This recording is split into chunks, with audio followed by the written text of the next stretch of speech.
വിശ്വസിച്ചാൽ ദൈവത്തിൻ്റെ മഹത്വം കാണും. യേശുക്രിസ്തു ഒരു സക്സസ് തിയറിയാണ് പഠിപ്പിച്ചത്. ഇവിടുത്തെ വിഷയം മാർത്തയും മറിയയല്ല എന്നാണ് എനിക്ക് തോന്നുന്നത്. മാർത്തയും മറിയയും വെച്ചുകൊണ്ട് ഒരു മോറൽ കർത്താവ് പറഞ്ഞതാണ്, വിശ്വസിച്ചാൽ നീ ദൈവത്തിൻ്റെ മഹത്വം കാണും. അതൊരു കോമൺ യൂണിവേഴ്സൽ ട്രൂത്ത് പറഞ്ഞാണ്. അതിന് രണ്ട് ഭാഗമാണ്. ഒന്ന് വിശ്വാസം, രണ്ട് മഹത്വം. വിശ്വാസം കൂടാതെ ആർക്കും ലോകത്ത് ജീവിക്കാൻ ഒക്കുകയില്ല. വിശ്വാസം കൂടാതെ പോസ്റ്റ് ഓഫീസിൽ കൊണ്ട് എഴുത്തിടാൻ ഒക്കുകയില്ല. വിശ്വാസം കൂടാതെ ബാങ്കിൽ കൊണ്ട് പണം ഇടാൻ ഒക്കുകയില്ല. വിശ്വാസം കൂടാതെ ഭാര്യയും ഭർത്താവുമായിട്ട് ജീവിക്കാൻ ഒക്കുകയില്ല. വിശ്വാസം എന്നുള്ളത് ഫണ്ടമെൻ്റലായിട്ട് മനുഷ്യ ജീവിതത്തിന് ആവശ്യമാണ്. യേശു പറഞ്ഞില്ല, നീ അവിടെ മിണ്ടാതിരിക്കുക, ഞാൻ അങ്ങോട്ട് ഇത് സൗഖ്യമാക്കുമെന്നല്ല, ഒരു തിയറി അവിടെ പറഞ്ഞു.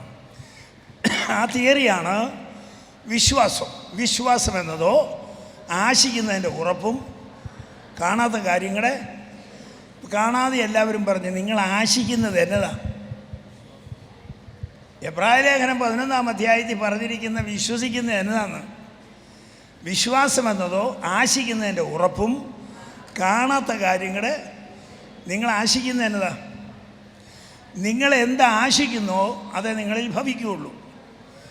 അത് മരണമാണേലും ജീവനാണേലും സമ്പത്താണേലും കച്ചവടമാണേലും ഫെയ്ത്ത്. അപ്പോൾ വിശ്വാസം എന്നുള്ളതാണ് ഏറ്റവും പ്രധാനമായ അതിൻ്റെ ബേസിക് ആയിട്ടുള്ള കാര്യങ്ങൾ. ഒന്നാമത് ദൈവം ആരാണെന്നറിയണം. രണ്ടാമത് നീ ആരാണെന്നറിയണം. ദൈവത്തിൻ്റെ വചനം എന്താണെന്നറിയണം. വിശ്വാസം കേൾവിയാലും കേൾവി ദൈവത്തിൻ്റെ. അപ്പോൾ വിശ്വാസം ഡെവലപ്പ് ചെയ്യാതെ നമുക്കൊന്നും ചെയ്യാൻ സാധ്യമല്ല.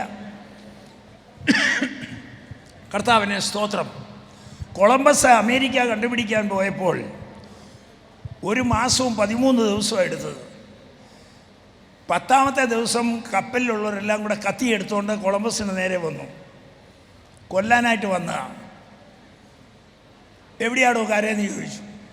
കൊളംബസ് പറഞ്ഞു, Ceylon, I say Ceylon, I am the captain, ഞാനാ ക്യാപ്റ്റൻ, നീ മുന്നോട്ട് പോകാൻ പറഞ്ഞു. 3-ാം ദിവസം കര കണ്ടു. അപ്പോൾ കൊളംബസിന് നിശ്ചയം ഉണ്ടായിരുന്നു, ഭൂമി ഉരുണ്ടതാണെങ്കിൽ മറുകരയിൽ കരയുണ്ട്. അതാണ് ഫെയ്ത്ത്. കാറ് കണ്ടുപിടിച്ച ഹെൻറി ഫോർഡ് ഈ 4 സിലിണ്ടർ വണ്ടി ചലിപ്പിക്കാൻ 1.5 വർഷം ട്രയൽ എടുത്തു. നടക്കുകയില്ലെന്ന് പറഞ്ഞാൽ, പക്ഷേ പുള്ളി നടത്തി. അവസാനം സിലിണ്ടർ വർക്ക് ചെയ്തു. അപ്പം ഏത് വിഷയം നമ്മൾ ആരംഭിച്ചാലും ഫെയ്ത്ത് ആണ് അതിനകത്ത് അടിസ്ഥാനമായ കാര്യം. കർത്താവ് ഈ പറഞ്ഞല്ലോ, വിശ്വാസം കൂടാതെ ആർക്കും ദൈവത്തെ പ്രസാദിപ്പിക്കുവാൻ, ദൈവത്തിൻ്റെ അടുക്കൽ വരുന്നവൻ ദൈവം ഉണ്ടെന്നും അവൻ പ്രതിഫലം കൊടുക്കുന്നതാണെന്നും നിങ്ങൾ എന്തു ചെയ്യണം. ഒന്നാമത് നീ വിശ്വസിക്കണം. ദൈവം പ്രവർത്തിക്കണമെങ്കിൽ നീ ആദ്യം അത്ഭുതം ചെയ്യണം. മരിച്ചവൻ ഉയർക്കണേ, നീ ആദ്യം കല്ല് മാറ്റണം. അതൊരു അത്ഭുതമാണ്. വെള്ളം നിറയണമെങ്കിൽ കാനാവിലെ വെള്ളം അതേ ഭരണിയിൽ വീഞ്ഞാകണേ, ആദ്യം നീ ഭരണി നിറയ്ക്കണം. അതേ താഴ്വരയിൽ വെള്ളം വരണമെങ്കിൽ കാണാത്ത കുഴി നീ കുഴിക്കണം. ഇതാണ് ദൈവത്തിൻ്റെ principle. First you do then I will do. അതാണ് വിശ്വാസം. അത് സഭാഭരണത്തിലും എല്ലാം അങ്ങനെയാണ്. നിങ്ങളിവിടെ വന്നിരിക്കുന്ന എല്ലാവരും വിശ്വാസികളാണ്, എല്ലാവരും സഭയെ ഭരിക്കുന്നവരാണ്. പ്രാക്ടിക്കലായിട്ട് ഞാൻ ചോദിക്കുകയാണ്, നമ്മൾ ഈ പ്രസംഗം എല്ലാം കേട്ട് വെച്ച് പോകും. ഞാൻ കഴിഞ്ഞ ദിവസം ഇവിടെ വന്നില്ലെങ്കിലും ചാനലിൽ കാണുന്നുണ്ടായിരുന്നു. നിങ്ങളുടെ സഭകളിൽ ഈ മഹത്വം വെളിപ്പെട്ടിട്ടുണ്ടോ? ഇവിടുത്തെ വിഷയം, നമ്മുടെ ഇടയിൽ വിശ്വാസമില്ലാത്ത കുറേ മറിയമാരും മാർത്തമാരും ഇവിടെയുണ്ട്. കുറേ ചത്ത് കിടക്കുന്ന ലാസറന്മാരും ഉണ്ടെന്ന് വിചാരിച്ചു. അപ്പം അവരാണ് ഉയർക്കേണ്ടത്. ഇപ്പം പ്രത്യേകാൽ ഉയർക്കേണ്ടത് അവരാണ്, അല്ലാതെ പഴയ കഥ പറഞ്ഞുകൊണ്ട് കാര്യമില്ല. നമുക്കിപ്പം 2000 കൊല്ലം മുമ്പ് മാർത്തയ്ക്ക് അങ്ങനെ പറ്റി, മറിയയ്ക്ക് അങ്ങനെ പറഞ്ഞുകൊണ്ട് കാര്യമില്ല. പക്ഷേ ഇവിടുത്തെ മറിയ വിശ്വസിക്കുക എന്നുള്ളതാ വിഷയം. ഇവിടുത്തെ പാസ്റ്റർമാർ വിശ്വസിക്കുക എന്നുള്ളതാ വിഷയം. ഇവിടെ തകർക്കാൻ പറ്റും. ലോക്കൽ സഭയിൽ ഇത് വെളിപ്പെടുന്നുണ്ടോ? ലോക്കൽ സഭയിൽ വെളിപ്പെടുന്നുണ്ടോ? 5 ഡിസ്ട്രിക്ട് കൺവെൻഷനിൽ ഞാൻ പ്രസംഗിച്ചു. അവിടെയെല്ലാം ഞാൻ ചോദിച്ചു, ഈ കൊല്ലം രക്ഷിക്കപ്പെട്ട ഒരു കൈവക്കാൻ പറഞ്ഞു. ഒറ്റ എണ്ണയില്ലായിരുന്നു. 5 ഡിസ്ട്രിക്ട് കൺവെൻഷനിൽ ഞാൻ ചോദ്യം ചോദിച്ചു, ഈ കൊല്ലം രക്ഷിക്കപ്പെട്ട ഒരു കൈവക്കാൻ പറഞ്ഞു. അപ്പോൾ വെറുതെ ചുമ്മാ വന്നിരിക്കുക കുറേ പേര്. 10-40 കൊല്ലമായി. അപ്പം വിശ്വാസമില്ല, വളർച്ചയില്ല എന്നുള്ളത് സത്യമാണ്. ദാനിയേൽ കൊന്ന നിൽക്കുന്നതിൽ ദാനിയേൽ ഇവിടെ പ്രസംഗിച്ചപ്പോൾ എനിക്കൊരു കാര്യം, അയാൾ പണ്ഡിതനായിട്ടല്ല, ചർച്ച് ഗ്രോത്തിൽ വിശ്വസിക്കുന്നയാളാണ്. എപ്പോഴും സഭ വളർച്ചയാണ്. അപ്പം അതുകൊണ്ടാണ് ആ ശക്തി വന്നത്. ഇവിടെ ആരും വരികയും വേണ്ടപ്പാ, വന്നേച്ച് പോവുകയോ വരുകയോ ചെയ്തെച്ച് എന്തേലും ആയിട്ടോ, അതുകൊണ്ടാണ് ആ സ്പിരിറ്റ് വന്നത്. അല്ലെ ആ സ്പിരിറ്റ് വരികയില്ല. സഭാ ശുശ്രൂഷയിൽ ആത്മാക്കൾ രക്ഷിക്കപ്പെടണമെന്നും വലിയ വളർച്ച ഉണ്ടാകണമെന്നും വിശ്വാസമുള്ളവനെ ചുണയുള്ളൂ. അല്ലാത്തവൻ എന്താ വരാനാ? ഒന്നും തന്നെ വരാനില്ല. സഭാ വളർച്ച ആത്മാക്കൾ കൂട്ടത്തോടെ വരണം. റൈറ്റ്, സമയം കഴിഞ്ഞു പോയല്ലോ. അപ്പോൾ അതുകൊണ്ട് നിനക്ക് വിശ്വാസം ആവശ്യമാണ്. ഞാൻ കോട്ടയത്ത് നിന്ന് വടക്കൻ തിരുവിതാംകൂറിൽ പോയത് 42 കൊല്ലമായി. എനിക്കിപ്പോൾ 86 വയസ്സായി. എന്നാൽ 42 കൊല്ലത്തിന് ഞാൻ അവിടെ ചെല്ലുമ്പോൾ 3 സഭകളാണ് നമുക്ക് വടക്കൻ തിരുവിതാംകൂറിൽ ഉണ്ടായിരുന്നത്. അത് 50 കൊല്ലം കഴിഞ്ഞ് അന്നേരം അവിടെ എന്നാ ഉണ്ടാകാനാ? വാളക സഭ. 3 സഭയും ചെറിയ 2 സഭയും. ഒരു മാസയോഗത്തിന് കാർഡ് അയക്കാൻ ബാബു ചെറിയാനാണ് അന്ന് സെക്രട്ടറി. 6 കാർഡ് എഴുതിയാൽ മതി. ഇന്ന് 114 സഭകളുണ്ട്. സ്വതന്ത്രം. നമ്മുടെ പ്രസംഗം കൊണ്ട് സംഭവിക്കേണ്ടത് ക്രിസ്തു വെളിപ്പെട്ടു. ഇതാണ് ആവശ്യമായിരിക്കുന്നത്. സഭാ വളർച്ചയെക്കുറിച്ച് ചിന്തിക്കണം. പോട്ടെ, ഞാൻ ആ വിഷയത്തിലേക്ക് വരികയില്ല. വിശ്വാസം കൂടാതെ ആർക്കും ഒന്നും സാധ്യമല്ല. ഹൗ ഫെയ്ത്ത്, അതാണ് ബേസിക്കായി സയൻസിൻ്റെയും ബേസിക്കായി സഭയുടെയും തത്വം. അത് തന്നെയാണ്, ഫെയ്ത്താണ്. അപ്പോൾ വിശ്വാസം കൂടാതെ ആർക്കും ദൈവത്തെ പ്രസാദിപ്പിക്കുവാൻ സാധ്യമല്ല. അത് ഒരു ഇഗ്നൈറ്റിംഗ് വണ്ടിയുടെ താക്കോല് നമ്മളിട്ട് താക്കോല് തിരിക്കുമ്പോൾ സ്പാർക്ക് ഉണ്ടാവും. ആ സ്പാർക്ക് എന്ന് സിലിണ്ടറിൽ അടിക്കുമ്പോഴാണ് ടക്ക് ടക്ക് ടക്ക് ടക്ക് എന്ന് ഇഞ്ചിൻ അടിക്കുന്നത്. ഇതുപോലെ ഇഞ്ചിനെ അടുപ്പിക്കുന്ന സ്പാർക്കാണ് ഫെയ്ത്ത്. Praise Lord.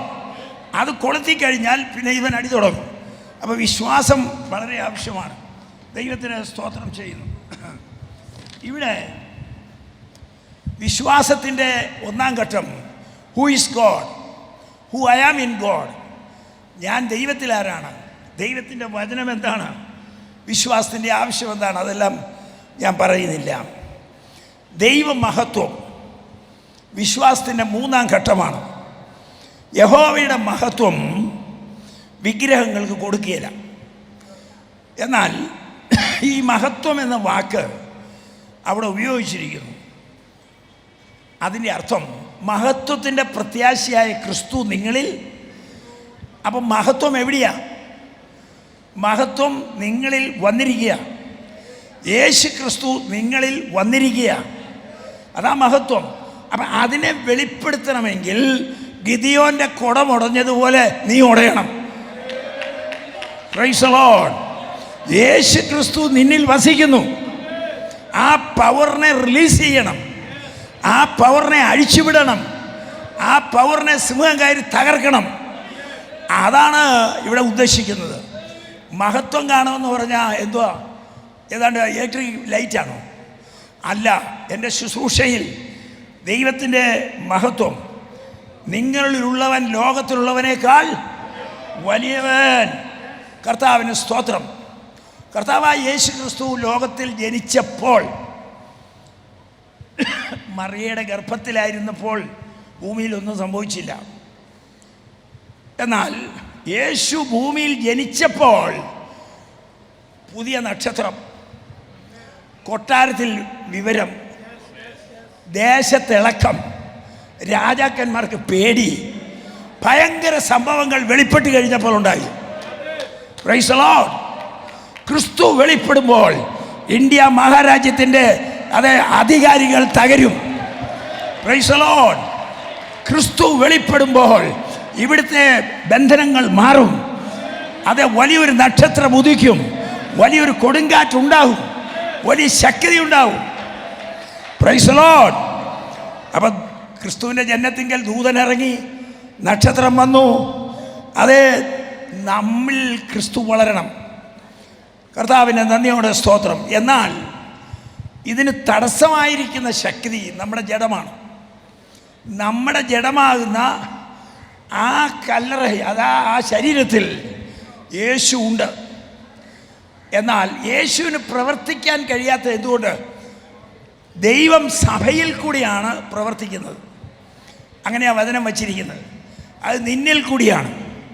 കുമ്പനാട്ടോ, കണ്ണൂരോ, കൊട്ടാരക്കരയോ, തിരുവനന്തപുരത്തോ താമസിക്കുന്ന നിന്നിൽ കൂടിയാണ് കർത്താവ് വെളിപ്പെടേണ്ടത്.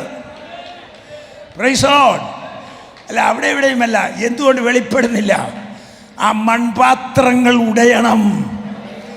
യേശു ശിഷ്യന്മാരെ വിളിച്ച് ജീവിക്കാനല്ല, മരിക്കാനാ.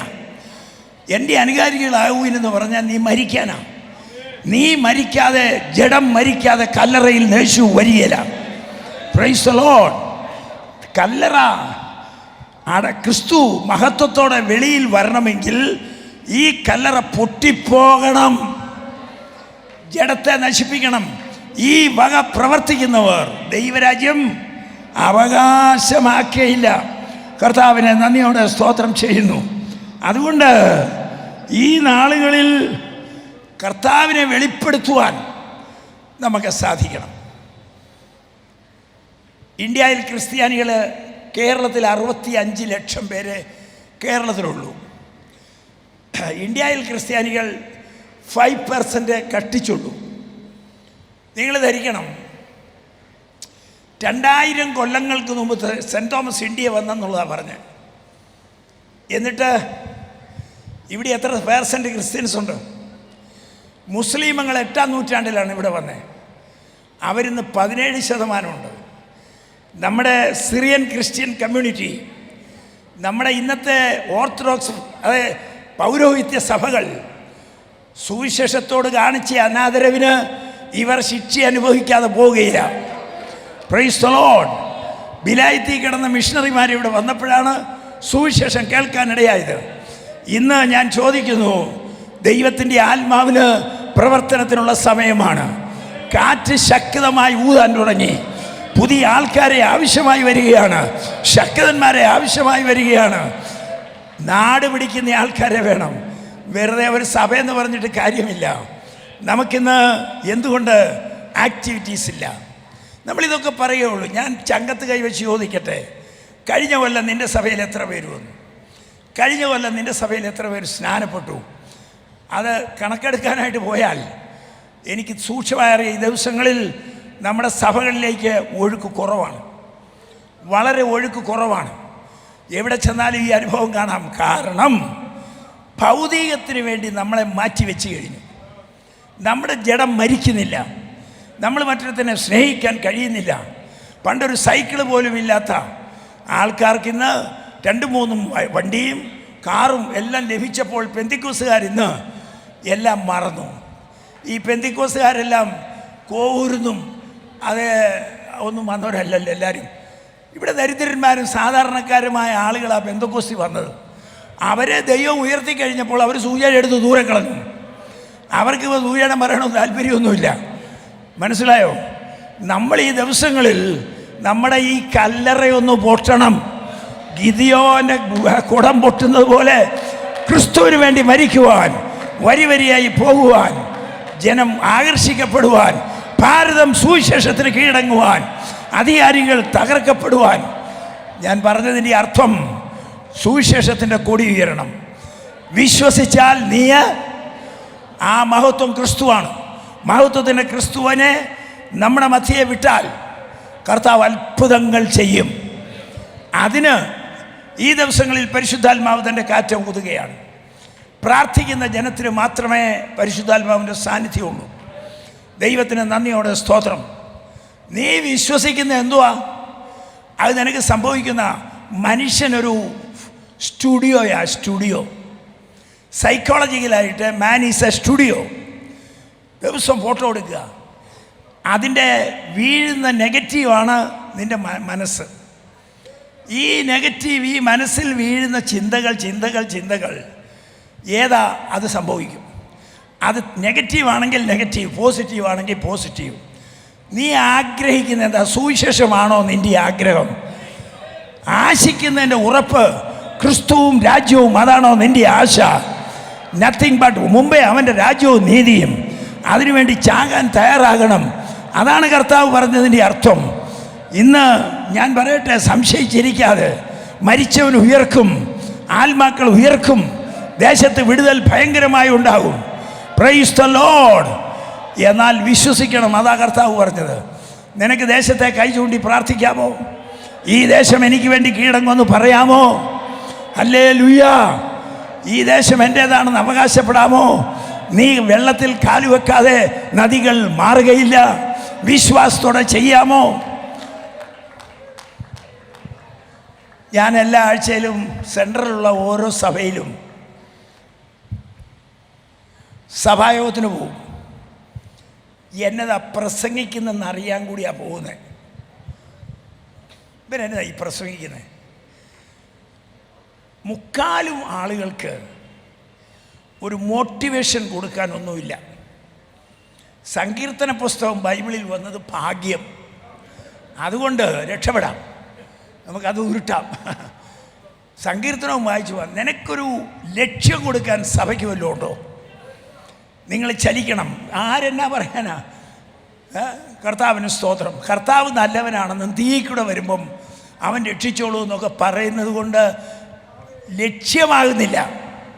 അത് നമുക്കറിയാവുന്ന കാര്യമല്ലേ. ഇന്ത്യ, നമ്മുടെ ദേശത്തെ പിടിക്കണം, നമ്മുടെ ഈ കരയെ പിടിക്കണം, നമ്മുടെ സഭകൾ വളരണം, അതിന് മുന്നോട്ടിറങ്ങണം, പ്രാർത്ഥനയിൽ ശക്തി. ആരും പറയില്ല. അവനും ഒരു നല്ല പ്രസംഗം പറയും. ജനങ്ങൾക്ക് ചത്തവരായിട്ട് അവർ പോവുകയാണ്. നീ അപ്പം കൊട്, കല്ല് കൊടുക്കാതെ അപ്പം കൊട്, ജനങ്ങൾ ജീവിക്കട്ടെ. ഒരു ലക്ഷ്യം കൂടെ, നീ വിശ്വസിച്ചുകൊണ്ട് ഒരു ലക്ഷ്യം കൂടെ. ഞാൻ വടക്ക് ചെന്നപ്പോൾ 100 സഭയുണ്ടാകണമെന്ന് ഒരു ബോർഡ് എഴുതി എൻ്റെ മുറി വെച്ചു. ആ 100 സഭയെ കണ്ടുകൊണ്ട് കൈ ചൂണ്ടി പ്രാർത്ഥിച്ചു. 100 സഭ. ഞാനൊന്നും ചെയ്തില്ല. പരിശുദ്ധാത്മാവ് പ്രവർത്തിച്ചു. 114 സഭയുണ്ടെന്ന് പറഞ്ഞ് ചുമ്മാ പറഞ്ഞതല്ല. ദൈവം എണ്ണി സഭകളെ തന്നു. വിശ്വസിച്ചാൽ നീ ദൈവത്തിൻ്റെ സഭാ ശുശ്രൂഷയോടുള്ള ബന്ധത്തിൽ നീ വിശ്വസിച്ചാൽ ദൈവത്തിൻ്റെ മഹത്വം കാണും. ഈ ഹോള് പുതുക്കിപ്പടിയുമോ? ഇവിടെ ആത്മാക്കൾ വരും, നിശ്ചയമായും വരും. നീ അതിനായിട്ട് കാത്തിരിക്കണം. ആളുകൾ സ്നാനപ്പെടുന്നത് കാണണം, ആളുകൾ കൂട്ടത്തോടെ പക്ഷികൾ വരുന്നതായി കാണണം. സഭകൾ വളരട്ടെ. ഇന്ത്യയിൽ സഭ ചുരുങ്ങി വരികയാണ്. ഇന്ന് ക്രിസ്തീയ സഭയ്ക്കെതിരെ വലിയ പോരാട്ടങ്ങൾ വരാൻ പോകുന്നൊരു കാലമാണ്. നിങ്ങൾക്കറിയാൻ പാടില്ല, അണ്ടർഗ്രൗണ്ടിൽ നടക്കുന്ന വേലകൾ. അതിനെ ഫേസ് ചെയ്യേണ്ട ഒരു വലിയ കാലം നമ്മൾ വന്നിരിക്കുന്നു. ഞാനിപ്പോൾ അത് പരസ്യമായിട്ട് ഇവിടെ പറയുന്നില്ല. വിശ്വാസികളെ വിശ്വാസത്തിൽ എഴുന്നേറ്റ് ശാസിക്കണം. പെന്തിക്കോസ്തുകാർ ശബരിമലയിൽ കയറിയെന്നും പറഞ്ഞ് ഒരുപാട് പേര് പ്രചരണം നടത്തുക. കഴിഞ്ഞ ദിവസം ആലുവ സ്റ്റേഷനിൽ വെച്ച് ആരെ തല്ലി. അത് അവിടെ പോകണ്ടല്ലോ, വീട്ടിൽ ഇരുന്ന് പ്രാർത്ഥിച്ചാൽ അത് ഡൽഹിയിലിരിക്കുന്ന മോഡി താഴെ വരുമല്ലോ. മോഡിയുടെ അരിക്ക പോകണ്ടെന്ന് നീ കുമ്പനാട്ടിരുന്നുകൊണ്ട് പ്രാർത്ഥിച്ചാൽ അത് അവിടെ ഇരിക്കുന്നവനെ ബന്ധിച്ച് കളയാം. Price the Lord. ശരീരം കൊണ്ട് ദൂരസ്ഥരെങ്കിലും ആത്മാവിൽ ഞാൻ അടുത്തവനാണ്. ഹല്ലേലൂയ. ജയലളിത നിയമം പാസ്സാക്കിയപ്പോൾ ഞാൻ എഴുതി വെച്ചു, ഇവൾ ഈ നിയമവുമായിട്ട് പോകരുതെന്ന്. ജയലളിത ഭൂമിയിൽ നിന്ന് പോയി, അത് ഗവൺമെൻറ്റിൽ നിന്ന് പോയി. നീ ചൂണ്ടി പ്രാർത്ഥിര, ദേശത്തെ ബന്ധിക്ക്. അധികാരങ്ങൾ നിനക്ക് തന്നിട്ടുണ്ട്. ഭൂതങ്ങളുടെ മേൽ അധികാരമുണ്ട്, സ്വർഗത്തിലും ഭൂമിയിലുമുള്ള അധികാരമുണ്ട്. അതാണ്, നീ അത് വിശ്വസിക്കണം. ആ വചനം നിൻ്റെ ഉള്ളിൽ കയറണം. ആ ലോകത്തോട് പറയണം. അപ്പോൾ മഹത്വം വെളിപ്പെടും. ക്രിസ്തു വെളിവരും. ക്രിസ്തു അത്ഭുതങ്ങൾ ചെയ്യും. ദേശത്തിന് മാറ്റമുണ്ടാകും, വിടുതലുണ്ടാകും. വിശ്വസിച്ചാൽ നീ ദൈവത്തിൻ്റെ മഹത്വം കാണും. God bless you.